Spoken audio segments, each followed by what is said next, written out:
Bismillahirrahmanirrahim. Assalamu alaikum students. How are you all? I hope you will be good.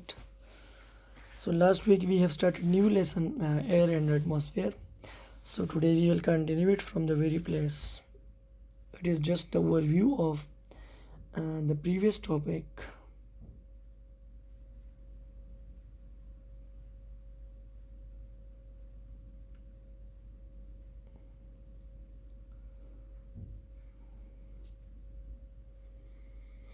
Okay. The fractional distillation of air. In order to obtain large quantities of oxygen and nitrogen, air is turned into a liquid and air is turned into a liquid and fractionally distilled. The air is filtered to remove any dust and then cooled and compressed or squeezed until it reaches minus 200 degrees C. While the air is being cooled, the water vapor condenses and is removed by special filters. Carbon dioxide freezes at minus 79 degrees C and is removed. Oxygen turns into a liquid at minus 183 degrees C and nitrogen at minus 196 degrees C. अच्छा, आप लोगों ने distillation तो सुना होगा कि distillation आप petroleum या वाटर किस तरह होता है, लेकिन आज हम बात करेंगे कि एयर की डिस्टिलेशन कैसी होती है। तो एयर की डिस्टिलेशन के लिए एक पूरा प्रोसेस है जिसमें ऑक्सीजन नाइट्रोजन की बहुत बड़ी मिकदार हासिल की जाती है एयर से, क्योंकि मैंने आपको बताया था कि एयर में 76% नाइट्रोजन है, 21% ऑक्सीजन है। तो इन दोनों चीज़ों को हासिल करने के लिए हम एयर की डिस्टिलेशन करते हैं। सबसे पहले एयर को फ़िल्टर किया जाता है, अगर इसमें से कोई डस्ट हो तो वो निकाले जाते हैं। फिर इसको कूल किया जाता है और कंप्रेस किया जाता है। पेज 53 बुक में आप देखें तो उसमें इसका रिव्यू है।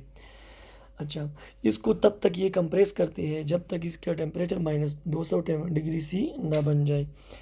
जब इसको ठंडा किया जाता है उसके बाद तो जो वाटर वेपर है कंडेंस फॉर्म में वो स्पेशल फिल्टर से रिमूव हो जाते हैं और carbon dioxide minus 79 degree C पे फ्रीज होता है और ऑक्सीजन माइनस 183 डिग्री सी पे लिक्विड बन जाता है और नाइट्रोजन माइनस 196 डिग्री सी पे लिक्विड बन जाता है।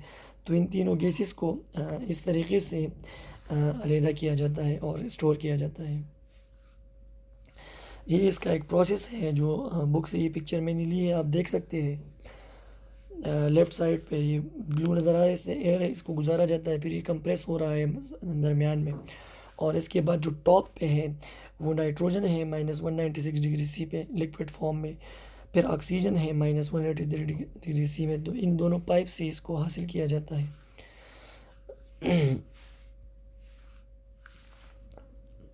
The liquid air passes into warm bottom of a fractioning column. It only takes the slightest warming for the liquid nitrogen to boil at the bottom of the column. The nitrogen rises to the top and is piped off and stored. Liquid oxygen collects at the bottom of the column and piped off and stored. Since air argon has a boiling point very near to oxygen, a second fractioning column is used to separate argon from oxygen. तो ये मैंने आपको पिछले diagram में बताया कि जो top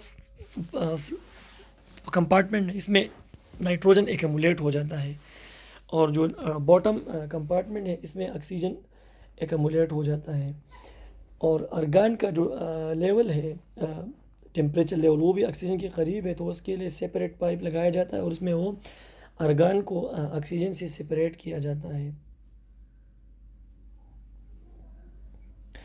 properties of gases in air. Gases are not easy to study as solid or liquid. Often they are invisible. They are difficult to keep as they quickly find their way out of the tiny holes and cracks. Yet, as we will see, gases are very important. Here are the properties of the main gases present in air. अच्छा, solid liquid की निस्बत gases को study करना मुश्किल है क्योंकि ये invisible है, हमें नज़र नहीं आती, इसलिए बहुत हम आसानी से इसके बारे में पता नहीं कर सकते। इसको स्टडी करना इतना आसान नहीं है, उसके लिए आपको बहुत बैकग्राउंड नॉलेज और टेक्निकल टर्म्स की ज़रूरत होती है और इसमें बहुत टेक्निकल कॉन्सेप्ट्स आ जाते हैं फिर। अच्छा, ये सबसे मुश्किल चीज़ ये है कि जब ये गैसेस जो होते हैं ये क्रैक्स वगैरह से निकल जाते हैं बहुत इजीली। इसलिए इसकी जो लीकेज है सबसे पहले उसको कंट्रोल करना सबसे ज़रूरी है। अच्छा, अब हम इसकी कुछ मेन प्रॉपर्टीज़ बताएंगे आपको नेक्स्ट पेज में। अच्छा, सबसे पहले नाइट्रोजन, हम बारी बारी एक एक गैस की बारे में डिस्कस करेंगे। तो उसमें सबसे पहला है nitrogen. Nitrogen makes up about 4/5 और nearly 80% of air by volume. It is a colorless gas which does not have a smell. It does not support life or combustion. It is generally an inert or unreactive gas, although it does form a number of oxides. Nitrogen is manufactured by fractal distillation of liquid air. It is used to make ammonia. From this, nylon and other artificial fiber and also fertilizer are made. Ammonia is also converted into nitric acid, which is used for making dyes, explosives, fertilizer, and many other useful chemicals. Liquid nitrogen has a boiling point of -196 degrees C and is used for cooling materials to a very low temperature. Nitrogen occurs naturally in compounds such as protein and nitrates. अच्छा, air में at least 4/5 जो है, 5 में से 4 हिस्से जो है nitrogen के हैं और 80% ये पूरा कवर करता है वॉल्यूम एयर का। नाइट्रोजन एक कलरलेस गैस है और ये अनरिएक्टिव है, ये रिएक्शन नहीं करता है। इसको हम इनर्ट गैसेस में लेते हैं।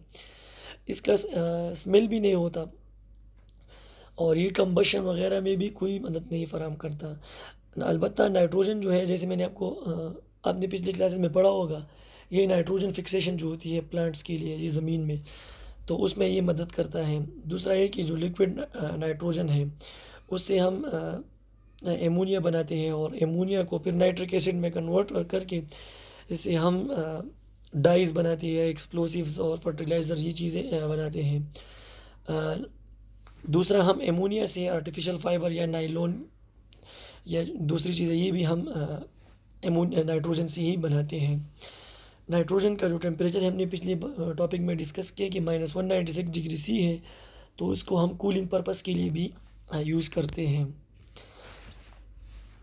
अच्छा, जो नेचुरल का कंपाउंड नाइट्रेट्स या प्रोटीन, इसमें भी नाइट्रोजन नेचुरली पाया जाता है। Oxygen is the most abundant element on earth. It makes up about 21% of air by volume.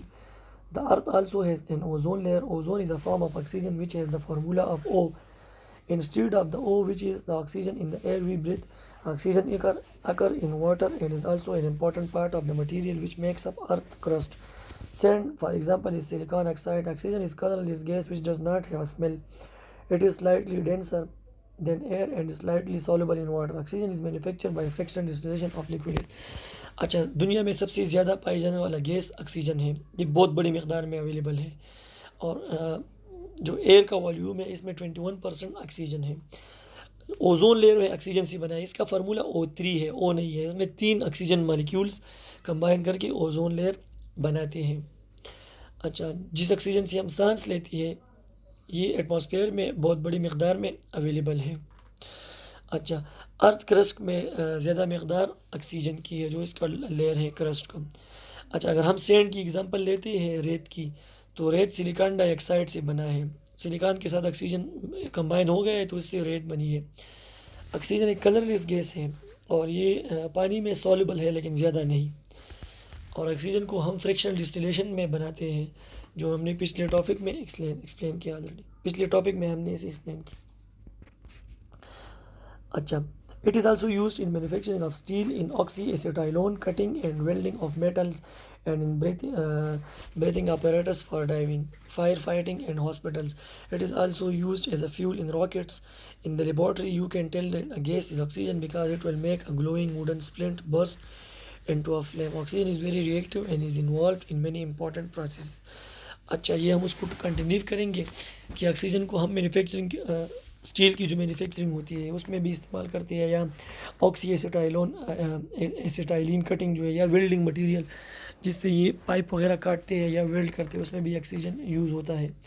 या जो ऑक्सीजन सिलेंडर आपने सुना होगा कि ऑक्सीजन सिलेंडर्स को हम हॉस्पिटल में भी यूज़ करते हैं।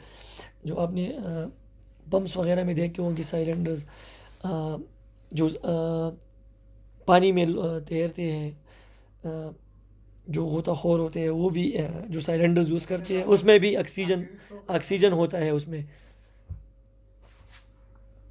अच्छा, ये रॉकेट में एज अ फ्यूल भी यूज़ होता है और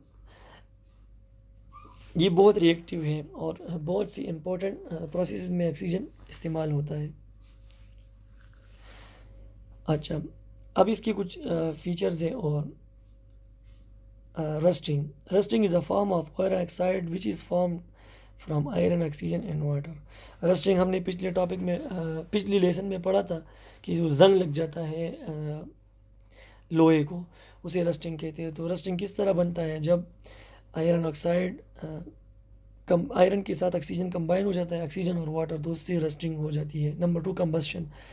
oxygen support combustion it something, if something will burn in air it will burn even better in oxygen. अच्छा, ये भी हमने पिछले लेसन में एक्सप्लेन किया था कि कंबस्शन में ऑक्सीजन का क्या रोल है। Number 3, photosynthesis. ये भी हमने पिछले लेसन में ऑलरेडी हम पढ़ चुके हैं, आप लोग उसे गो थ्रू करें। तो इसमें ये एक एक प्रोसेस बहुत डिटेल में हमने एक्सप्लेन किया हुआ है कि फोटोसिंथेसिस में ऑक्सीजन का क्या रोल है, उसके बाद फिर रिस्पिरेशन में ऑक्सीजन का क्या रोल है। तो ये चारों प्रोसेस हमने बहुत डिटेल में पिछली यूनिट में एक्सप्लेन किए थे। अच्छा, oxygen combine with all other element except for the rare of noble gases are the compound form by these reactions are called oxides. Most metal burn in oxygen to form oxide. Magnesium, for example, burns with a brilliant white flame in oxygen. It forms a white powder, magnesium oxide. Most of non-metal also burn in oxygen, forming oxide. Carbon, for example, burn in oxygen to form carbon dioxide. अच्छा, oxygen सारी elements के साथ combination करता है, लेकिन जो noble gases हैं उनके साथ ये नहीं करता।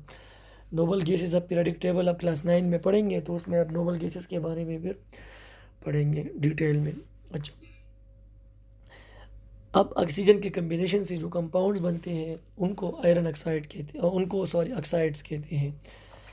अच्छा, बहुत सी मेटल्स जो हैं वो ऑक्सीजन के साथ जो बर्न हो जाते हैं और उनसे ऑक्साइड्स बनते हैं। मैग्नीशियम की मिसाल आप दे सकते हैं, मैग्नीशियम ऑक्साइड उस तरह बनता है। या नॉन मेटल्स के साथ अगर इसकी कम्बिनेशन देखें, कार्बन डाइऑक्साइड जो नॉन मेटल है, तो कार्बन के साथ अगर ऑक्सीजन हम कंबाइन करते हैं उससे कार्बन डाइऑक्साइड बनता है। अच्छा, आपका यहाँ तक ये टॉपिक कंप्लीट हो। ये आपका असाइनमेंट है कि which gases and compounds are involve in rusting. Number 2, which oxygen is why oxygen is a waste product in plants, कि प्लांट्स के लिए ऑक्सीजन वेस्ट प्रोडक्ट क्यों है। Thank you students.